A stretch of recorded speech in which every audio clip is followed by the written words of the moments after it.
देखिए ना, मेरे पति को पता नहीं क्या हो गया है। जब से इन्होंने मेरा 10वीं का कैरेक्टर सर्टिफिकेट देखा है ना, तब से बस ऐसे ही बैठे हैं।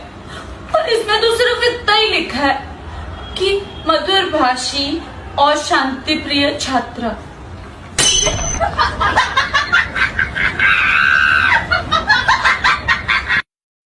भाई लॉकडाउन चल रहा है तो दुकान क्यों खोल रहा है?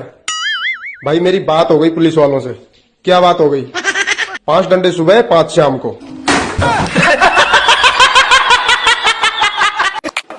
ये बताइए कि जो स्टूडेंट लोग होते हैं ना, उनको रात में पढ़ना चाहिए। पूछे क्यों? क्योंकि दिन में तो धूप पड़ता है ना।